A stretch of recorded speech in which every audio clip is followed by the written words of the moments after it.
तो हेलो दोस्तों, अस्सलाम वालेकुम, नमस्कार, सत श्री अकाल। उम्मीद करते हैं कि सभी खैरियत से होंगे।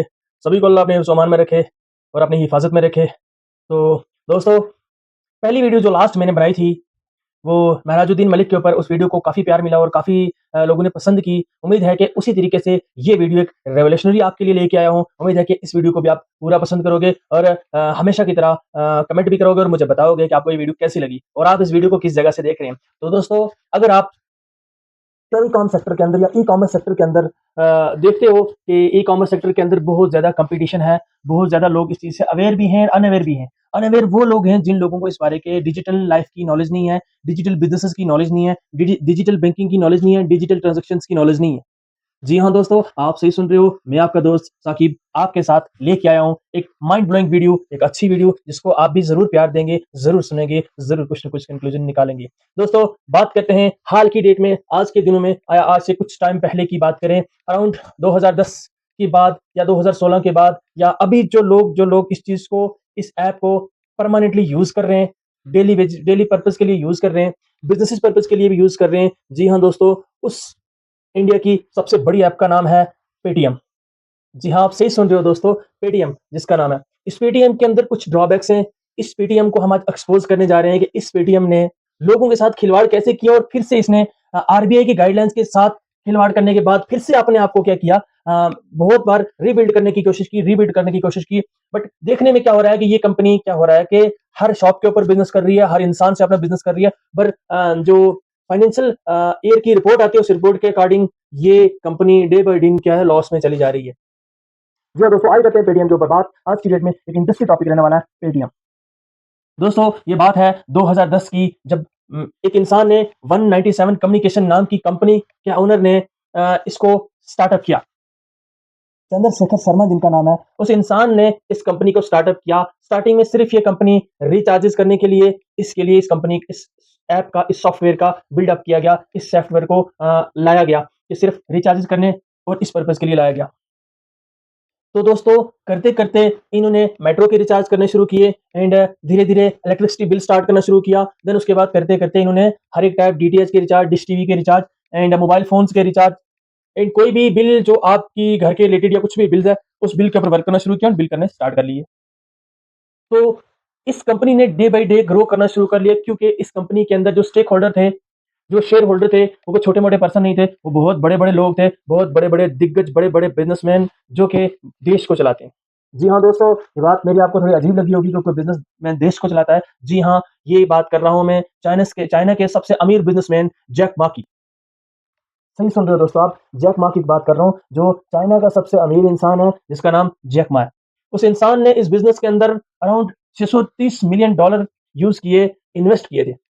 देन उसके बाद इस कंपनी के अंदर कुछ और भी स्टेक होल्डर्स हैं, जी जो धीरे-धीरे आए, कुछ टाइम देखा इस कंपनी को, देन उसके बाद अपने आप को एग्ज़िट किया। सिमिलरली क्या होता है कि इंडिया और चाइना के क्लैश के ऊपर क्या होता है कि जब सभी चाइनीज़ ऐप्स बंद होने पे आती हैं, इंडियन गवर्नमेंट इसको बैन कर देती है कि कोई भी चाइनीज़ ऐप इंडिया के अंदर नहीं चलेगी। जैसे उस टाइम के ऊपर टिकटॉक बैन हुआ तो बहुत बड़ी क्राइसिस मच गई थी। बहुत बड़ी क्राइसिस मची थी टिकटॉक बैन होने के ऊपर। देन सिमिलरली क्या हुआ कि इस ऐप के जब बंद होने के चांसेस बन गए, अराउंड 100% चांसेस बन गए, तब यहाँ पे ये शर्मा साहब, जो पेटीएम के सीईओ और को-फाउंडर कहलाए जाते हैं, इन्होंने क्या किया, सरकार के साथ मिलके, तब सरकार थी बीजेपी की। जी हाँ दोस्तों, ये मैं 2014 के बाद की बात कर रहा हूँ, आप सही सुन रहे हैं। अब इन्होंने सरकार के साथ हाथ मिलाया। हाथ मिलाने के बाद क्या हुआ कि पता है कि ये ऐप बंद हो जाएगी। अब पेटीएम के ओनर को पता लगा कि मैं पूरा लॉस में चला जाऊँगा, फर्म लॉस हो जाएगी, डिस्ट्रॉय हो जाएगी। अब इन्होंने क्या किया उस टाइम लोगों को श्योरिटी देने के लिए कि अब हर एक इंसान गूगल करता है, चेक करता है कि इस इंसान के अंदर स्टेक होल्डर कौन है, शेयर होल्डर कौन है, मतलब देखता है। तो इसमें देखने में ये नज़र आया कि इन्होंने बताया कि जैक मा क्या एग्ज़िट एंट्री हो गई है, वो चले गए हैं, एग्ज़िट हो गए यहाँ से। बट जैक मा ने अपने स्टेक को रिड्यूस किया था। जी हाँ, आप सही सुन रहे हो दोस्तों, जैक मा ने अपने स्टेक को रिड्यूस करके आज भी जैक मा इसके स्टेक होल्डर हैं। जी हाँ दोस्तों, पेटीएम कुछ ज़्यादा डेवलपमेंट नहीं कर रहा था, लेकिन ये बात है साल 2017 की। इससे पहले साल 2016 जब 8 नवंबर 2016 को एक ऐसी शाम, एक ऐसी रात, एक खुफिया शाम जो कि बीजेपी गवर्नमेंट लेके आती है किसके लिए? इंडिया के अंदर बहुत बड़ा फाइनेंशियल क्राइसिस होता है। पूरा फाइनेंस मार्केट क्रैश होता है। फाइनेंशियल क्रैश लेके आता है और पूरी इंडिया का मार्केट जो है फाइनेंस क्रैश हो जाता है। पूरी फाइनेंशियल क्राइसिस के अंदर बोल तो मैं रहा हूँ, आप समझ नहीं पा रहे होंगे दोस्तों, लेकिन फिर भी मैं समझाता हूँ। इस रात को, इस शाम को 8 बजे नोटबंदी हो जाती है। नोटबंदी के अंदर ऐसी-ऐसी रिस्ट्रिक्शन लगा दी जाती हैं, जो कि आपके समझ से भी बहुत बाहर हैं दोस्तों। जी हाँ, जिस इंसान को हिस्ट्री याद होगी, that time I was in Chandigarh, तो मुझे तो हिस्ट्री याद है। मेरे साथ के दोस्त जो है 500 हज़ार के नोट बंद हुए थे, तो उनको ऐसे ही फ्री में बाँट रहे थे। एक ऐसा वक़्त आ गया था, उस टाइम हमने अपनी आँखों के सामने देखा था। जी हाँ दोस्तों, ये एक ऐसी शाम, एक ऐसी दर्दनाक शाम जो सरकार एक आम इंसान के लिए, बिज़नेसमैन के लिए, हर एक इंसान के लिए लेके आई, जिस शाम ने, ऐसी दर्दनाक शाम ने हर एक इंसान को झंझोड़ के और नचोड़ के रख दिया। सरकार का मुद्दा था कि हमने ब्लैक मनी को बाहर निकालना है, ब्लैक मनी को बाहर निकाल के गरीबों में बाँटना है। जो ब्लैक मनी बाहर की बैंकों के अंदर जमा करवाया गया है बड़े नेताओं के थ्रू, ये वो सारा वापस आएगा। हर गरीब इंसान को 15 लाख मिलेगा। वो तो जुमले आपने सुने होंगे, वो तो एक लंबा सिस्टम हो गया, हम उस टॉपिक की तरफ नहीं जाएँगे। लेकिन वो शाम पेटीएम की ज़िंदगी में एक ऐसा रेवोल्यूशन लेके आई, जिसने पेटीएम की लाइफ़ को बदल के रख दिया। जी हाँ दोस्तों, पेटीएम की लाइफ़ को बदल रख दिया। शर्मा साहब को जैसे कि पहले ही पता था कि नोटबंदी होने वाली है। तब सरकार ने पेटीएम का प्रचार इस तरीके से किया कि एटीएम बंद करो, पेटीएम करो। जी हाँ, ये जुमला जुमला जो आप सही सुन रहे हैं, एटीएम बंद करो, पेटीएम करो। ये जुमला इस तरीके से चला कि 2017 की वर्कआउट 2017 की बात कर रहा हूँ मैं। चंद्रशेखर शर्मा, चंद्रा शर्मा जी क्या कर रहे हैं, चिल्ला-चिल्ला के स्टेज के ऊपर क्या कर रहे हैं, अपनी सक्सेस को इंडिया के बयान कर रहे हैं, चिल्ला रहे हैं, पेटीएम की सक्सेस स्टोरी बता रहे हैं और कामयाब होने की खुशियाँ मना रहे हैं। सभी जो उनके क्रू मेंबर हैं, ट्रांजैक्शन करने वाली ये कंपनी बन चुकी थी, ये ऐप बन चुकी थी। तभी ये इंसान बहुत हवा में बड़ी-बड़ी बातें करने लगा, ऐसे ऐड करने लगा, ये करने लगा, वो करने लगा। आप हर चीज़ को समझते हो बखूबी। लेकिन बात कहाँ से आती है कि हमारे माइंड के अंदर बात नहीं है कि सरकार हमारे एक आम इंसान के साथ गेम खेल रही है। सर, हमारे साथ खिलवाड़ हो रहा है, लेकिन ऊपर कौन जा रहा है? बड़े-बड़े बिज़नेसमैन ऊपर जा रहे हैं, जिनकी कंपनियाँ डूब रही थी, वो लोग ऊपर जा रहे हैं। होता क्या है कि इस पेटीएम जो ऐप है, इसके जो रजिस्टर्ड यूज़र हैं वो 540 मिलियन है। जी हाँ दोस्तों, आप सही सुन रहे हैं, 540 मिलियन इसके रजिस्टर्ड यूज़र हैं और 120 मिलियन इसकी डेली के यूज़र हैं और 46 मिलियन इसके क्या है, ओवरऑल 46 मिलियन इसके मंथली जो है एक्टिव यूज़र हैं। ये इतनी बड़ी ऐप बन चुकी है। दोस्तों, ये बता रहा हूँ मैं आपको एक ऐसी ऐप की हिस्ट्री जो डे बाय डे हर जगह, हर दुकान, हर इंसान के पॉकेट से बिज़नेस तो कर रही है। पर आप एक अगर फाइनेंशियल कैलेंडर के ऊपर जाके चेक करेंगे गूगल पे, जब से इस कंपनी को स्टॉक मार्केट के कैलेंडर पे डाला गया है, ये कंपनी हर साल लॉस में शो हो रही है, लॉस में शो हो रही है, लॉस में शो हो रही है। अब इन इस पेटीएम के ओनर ने अपनी इस ऐप को बहुत बड़ा करने के लिए हर एक क्रिकेटर को पैसे देने शुरू किए, हर एक क्रिकेटर से ऐड करवाने शुरू किए। बट एडवर्टाइजमेंट का पैसा किन लोगों की जेबों से निकलता है, ये अभी भी हमें समझ नहीं आएगा और ना कभी आना है।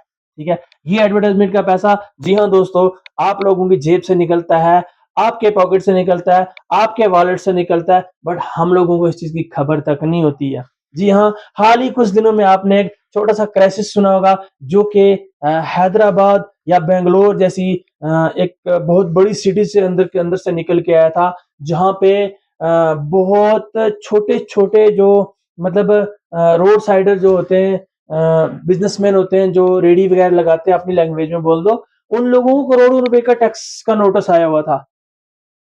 कि इतनी ट्रांज़ैक्शन हो गई 4 करोड़ की, 10 करोड़ की, इनका हिसाब दो, ऐसा-वैसा। इस वजह से हो के वहाँ पे एक ऐसा क्राइसिस हुआ कि जिसकी वजह से हो के हर एक दुकानदार ने, हर एक शॉपकीपर ने क्या करना शुरू कर लिया दोस्तों, अपने दुकान के आगे से जो पेटीएम का स्कैनर है उनको तोड़-तोड़ के फेंकना शुरू कर लिया, फाड़ना शुरू कर लिया। पेटीएम को कंप्लेंट्स पे कंप्लेंट मिलना शुरू हो गई कि हम इसको बंद करवाना चाहते हैं, हम इसको नहीं रखना चाहते। दोस्तों, आप भी अवेयर हो जाएँ, होशियार हो जाएँ, ऐसे कामों से सतर्क रहें, जो आपकी जेब खंगाल सकते हैं, जो आपकी जेब को खाली कर सकते हैं, आपकी लाइफ़ को डिस्ट्रॉय कर सकते हैं, आपको डिप्रेशन दे सकते हैं। ऐसे कामों से दूर रहें, सतर्क रहें, सावधान रहें और अपने माइंड से चलें। हमेशा हर इंसान क्या करता है कि अपनी बैंक बैलेंस बनाता है, सेविंग बनाता है, कभी कोई ऐप उठा लेती है, कभी आपकी बैंक उठा लेती है, कभी आपके एटीएम के चार्जेस कट के, कभी पेटीएम के कट के, कभी ट्रांजैक्शन चार्जेस कट के, आप इतनी ट्रांजैक्शन कर सकते हो। ये सब चीज़ें डेली लाइफ में हर इंसान के साथ हो रही हैं और होती आएँगी भी, क्योंकि ये लोग आपकी जेब टटोलने और जेब खंगालने के लिए बैठे हैं। ये लोग, ये जो ऐप्स होती हैं, आपकी जेब में से पैसा लेके चली जाती है, हमें पता नहीं लगता। समझ रहे हो? एक इंसान अगर ऐप से ना 1 करोड़ रुपया भी दिन का ट्रांसफर कर दे ना इधर-उधर, तो आराम से आके सो जाएगा। लेकिन अगर अपनी जेब से 10,000 लगा के आएगा ना, 10 दिन नींद नहीं आएगी दोस्तों। जी हाँ, मैं आपके लिए और आपकी बात कर रहा हूँ। आप इस चीज़ को बखूबी समझ रहे होंगे और मेरी ये बात आपके कानों तक बड़े अच्छे तरीके से जा रही होगी दोस्तों। हाँ, अब बात करते हैं पेटीएम के मालिक की। उस पेटीएम के मालिक एक बार क्या होता है कि जाता है किसी फ्लाइट के अंदर, तो उस इंसान का वॉलेट मिस हो जाता है कहीं पे। लेकिन तब उस इंसान के माइंड में एक चीज़ ऐसी आती है कि यार कुछ ऐसा करते हैं, इसी ऐप के अंदर ही वॉलेट इंस्टॉल करते हैं, ठीक है?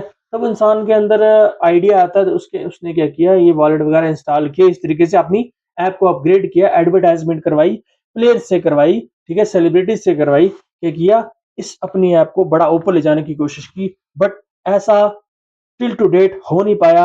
अगर 540 या 546 मिलियन यूजर्स हैं, एक्टिव यूजर जितने भी हैं, मैंने आपको बता चुका हूँ। अराउंड 46 मिलियन जो है मंथली यूजर्स हैं। लेकिन आपको बताऊं, ये वो पहली ऐप है जिसने 10 करोड़ यूजर की जो है सीमा को, 10 करोड़ यूजर की लिमिट को पार किया था। ये वो इंडिया की सबसे पहली ऐप बन गई थी, क्योंकि सरकार ने इसको सपोर्ट किया था। तो मेरे दोस्तों, आज तक ये ऐप सक्सेस नहीं हो पाई। हमारी नज़र में पेटीएम सबसे बेस्ट ऐप है पैसा ट्रांसफ़र करने के लिए। बट इन्होंने क्या किया, बहुत बार ये ऐप बंद होने के दर्जे पे आ गई, क्योंकि इनको जो भी अपनी गाइडलाइंस होती हैं, वो होती हैं आरबीआई की गाइडलाइंस को फॉलो करना होता है। इन्होंने क्या किया, अपना बीच में बैंक अकाउंट, मतलब जैसे भी क्या हुआ कि बैंक अकाउंट कोई भी इंसान डिजिटली ओपन कर सकता है, ठीक है? इन्होंने पेटीएम का डिजिटल अकाउंट ओपनिंग के लिए उसके अंदर एक कैटेगरी रखी गई कि इंसान उसके अंदर इन्वेस्ट भी कर सकता है, एफडी भी कर सकता है, एंड गोल्ड में इन्वेस्ट कर सकता है, व्हाटएवर जो भी है सारी चीज़ें आप डेली लाइफ के अंदर देख रहे हो। तो क्या होता है कि दोस्तों, ये चीज़ आम इंसान को पता नहीं लगती है, लेकिन जो बैंक्स होती हैं, बैंक का जो आरबीआई का गवर्नर होता है, आरबीआई है, आरबीआई काम करती है नोट छापने का, और जितने भी बैंक्स के अंदर जो भी सिस्टम्स चल रहे होते हैं उन पे नज़र रखती है।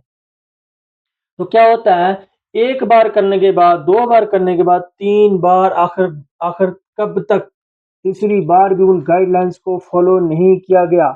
क्योंकि जब भी किसी कस्टमर का अकाउंट ओपन करवाया जाता है, तो आपको पता है कि एक वर्ड सुना होगा आपने, केवाईसी, ठीक है? केवाईसी कुछ लोगों ने सिर्फ नाम ही सुना होगा, मैं ब्रीफली डिस्क्राइब कर देता हूँ। केवाईसी की दोस्तों फुल फॉर्म होती है नो योर कस्टमर। अगर हम बैंक के अंदर अपना खाता खुलवाने जाते हैं, तो हमारा पहचान पत्र, Aadhaar card, PAN card, bank copy and whatever जो भी है, हमें अपने डॉक्यूमेंट्स जो है वहाँ पे सबमिट करवाने पड़ते हैं, क्योंकि हमारी पहचान पत्र यही है जो बैंक के पास रहती है। बैंक को पता होता है कि ये हमारा कस्टमर है एंड ये हमारा रेगुलर कस्टमर है, व्हाटएवर जो भी है, बट बैंक के पास उसकी पहचान पत्र होती है। पेटीएम ने क्या किया, जब डिजिटल बैंकिंग लॉन्च की, उसके अंदर बहुत सारे लोगों के अकाउंट्स ऐसे ही खुलवा दिए गए जिनकी केवाईसी हो ही नहीं रखी थी। अकाउंट चल रहे, केवाईसी नहीं हो रखी। इसके ऊपर एक बार वार्निंग दी गई आरबीआई की तरफ से, दूसरी वार्निंग दी गई, तीसरी दी गई, देन लास्ट में एक ऐसा स्टेज आके लगा कि छोड़ो, रहने दो, इस चीज़ को बंद करो। जो आरबीआई के गवर्नर हैं या उनकी तरफ से ये ऑर्डर पास हुआ था। लेकिन फाइनली क्या हुआ कि जिस चीज़ में सरकार की इन्वॉल्वमेंट होती है ना, वो चीज़ें धीरे-धीरे ठीक होना शुरू होगी।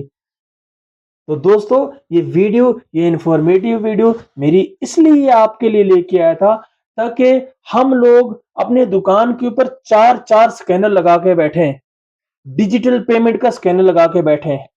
अब